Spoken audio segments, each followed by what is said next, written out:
धेरै राम्रो हुन्छ नि यो। जस्तै हजुरको एकचोटि फेरि हाम्रा दर्शकहरूलाई भनिदिनु पर्यो, हाम्रो सामु हुनुहुन्छ नेवा नेपाल खड्की नेवा समितिका पूर्व अध्यक्ष र अहिले संरक्षक हुनुहुन्छ। यो जुन रगत दिएर कमजोर भइन्छ भनेर रगत नदिने जुन सर्वसाधारणको एउटा चाहिँ मनोविज्ञान छ, त्यो भ्रम हो है। हजुरले 47 पटक रगत दिनुभयो। अझ सुगर छ, प्रेसर छ, प्रेसर नर्मल भएको बेलामा है। प्रेसरको दबाई खाएपछि त्यो मिलिहाल्छ, हजुर समस्या होइन। सुगर भए पनि लिँदैन। हजुर। तर एउटै व्यक्तिको रगतले एक मिनटले 3 जनाको ज्यान बच्छ भनेपछि त्यो हामीले त्यो बचाउनको लागि अर्को विकल्प के हो? यो रगत त बन्दैन अन्त कहीँ पनि। हेर्नुहोस् त, आज यहाँ जति पनि रक्तदान गरिरहनु भएकाहरू त कसैको ज्यान बचाउनको लागि गिरा हो। आखिर त्यो रगत भने खेर जाने होइन, ज्यान बचाउनलाई नै हो। हजुर। जस्तो संरक्षकज्यू हाम्रो यो विश्व अहिले राखेको अमेरिकामा पनि रगत अलि भर्खर 1 महिना पनि भएन होइन, समाचारहरू पढियो। अमेरिकामा रगत अभाव भयो भनेर भन्यो होइन। त्यहाँ त हजुरको एकदम विद्वान मान्छेहरू होइन, अब त्यहाँ एलियन नै बस्छ भन्छ। अब तिनीहरू त्यस्तो देशमा किन होला रगत अभाव भएको? त्यो किनभने नेपालमा जस्तो यो समाजसेवा गर्नुपर्छ भन्ने भावना त्यहाँ कम भयो होला क्या मेरो विचारमा। अमेरिकन मात्र बस्दैन नि, हजुर होइन। अमेरिकन सिटिजनसिप लिएका संसारभरका मान्छे गएर बसेका छन्, बरु तिनीहरूले रक्तदान गर्छन् होला। नेपाली पनि धेरै छन्, भारतीय पनि छन्, चाइनिज पनि होला। यो हाम्रो यो एसियनतिर चाहिँ रक्तदान दिनुपर्छ हुँदैन चलन चल्ती। अब अमेरिकामा छैन होला।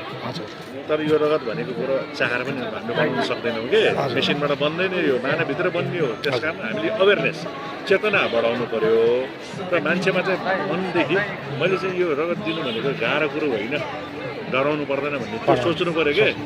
किन भनौँ न, त्यो एक न एक दिन हामी पनि बिरामी पर्छ नि, आफूलाई रगत चाहिन्छ नि। अनि आफूले जिन्दगीमा कहिले पनि रगत नदिने कसैलाई आफूलाई चाहियो भने ल्याउ भनेर माग्नलाई पनि अलिकति लाज मान्नुपर्छ, फिलिङ हुनुपर्छ। मेरो आह्वान हो, अन्यथा लिनु पर्दैन। डर छ भने डर हटाउने हो। अब हुँदै नहुने मान्छेलाई त इन्जेक्सन त्यो तानेर त निकाल्दैन होला नि पक्कै पनि। प्रेसर पनि चेक गर्छ, बिरामी छ कि छैन पनि हेर्छ। त्यसकारण जीवनमा मान्छेलाई धेरै भेटेँ मैले। पहिलोचोटि हो डराउँछ, पहिलोचोटि प्रथम पटक डराउँछ, जो पनि डराउँछ नि। म पनि पहिलोचोटि डराउँथेँ थिएँ होला। 47 भइसक्यो, केही न केही जस्तो भइसक्यो।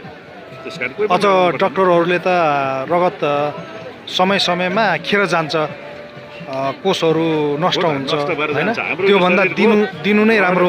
दिएर ज्यान पनि बच्ने, नयाँ रगत पनि त बन्छ त, झन् शरीर स्वस्थ हुने हो।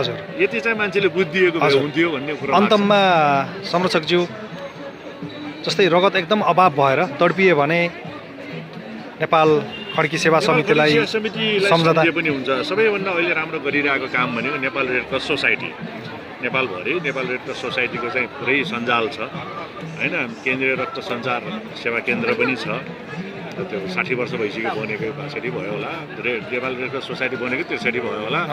त्यसकारण अहिले काठमाडौँ महानगरपालिकाभित्र त जहाँ पनि पाइन्छ, डराउनै पर्छ। जस्तै एकदम सेन्सिटिभ रगतहरू ग्रुप हुन्छ नि, ओहरू होइन, त्यो पनि पाउँछ।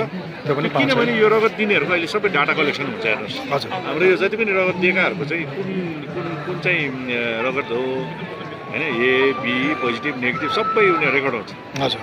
अनि यो नेगेटिभहरूको यतिवटा हुने लिस्ट हुन्छ, नम्बर हुन्छ। कसैलाई पऱ्यो भने उहाँले फोन गरेर बोलाइदिनुहुन्छ, त्यसमा आत्तिनु पर्दैन।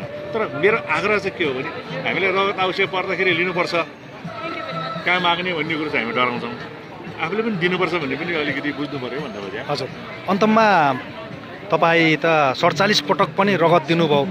यसमा पनि मैले जानेअनुसार होइन, तपाईँको बारेमा मलाई थाहा छ, मैले धेरै पटक देखेको छु बसन्तपुरमा होइन, यस्तो कार्यक्रमहरू गरेको, जात्राहरूमा होइन सहयोग गरेको। यस्तो समाजसेवा पनि गर्नुभएको छ। समाजसेवा पनि नगर्ने, मैले भन्न खोजेको त होइन, समाजसेवा पनि नगर्ने, रगत पनि दिन डर लाग्नेलाई छोटो मिठो एउटा सन्देश। समाजसेवा भनेको चाहिँ लाइफ आउनुपर्ने हो होइन, आफै मनभित्र आउने कुरा हो। कसैले कर गरेर घाँटी समातेर समाजसेवा गर्ने कुरो चाहिँ होइन। इच्छा भनेको हामीले जानी नजाने समाजसेवा चाहिँ गरिरहेका हुन्छौँ। साथीको लागि गरिरहेका हुन्छौँ, परिवारको लागि गरिरहेका हुन्छौँ, आफन्तको लागि गरिरहेका हुन्छौँ, टोलवासीको लागि गरिरहेका हुन्छौँ। त्यो जानी नजानी गरिरहेका हुन्छौँ। तर गर्छु नि भनेर इन्टेन्सन लियो भने कुनै सङ्घ संस्थामा इन्भल्भ भएर गर्ने होइन। त्यसको निम्ति हामी पनि लाग्यौँ। मैले 42 सालदेखि गर्न थालेको, 41 वर्ष भइसक्यो। डराउनेहरू डराउनु पर्दैन भन्ने एक दुईजना यहाँ हजुर। प्रेसहरू पनि थियो 18 वर्षको भर्खर आमालाई लिएर आएको डराइ डराइ दिनेहरू चाहिँ भतिजहरू पनि थिए डराउनु पर्दैन भन्ने आश्वासन दिएर खुसी हुन्छ नि के भनेपछि यसको चेतना पनि दिँदा कस्तो हुन्छ होला सबैभन्दा राम्रो नि रगत भनेको हामीलाई आवश्यक पर्दाखेरि चाहिँ अरूबाट लिन्छौँ त्यसै गरी हामीले दियो भने अरूले रगत दिँदा राम्रो हुन्छ भन्ने त्यस्ता सन्देशमूलक चेतनाहरू होइन त्यो नष्ट भइरहेको खेर जाने रगतलाई हामी हजुर रिचार्ज हुने हो नि स्वास्थ्य पनि राम्रो हुन्छ त्यस कारण म सबैलाई आह्वान गर्छु यो रगत दिने काममा डराउनु पर्दैन हेर्नुहोस् हस् हजुरलाई धेरै धेरै धन्यवाद धन्यवाद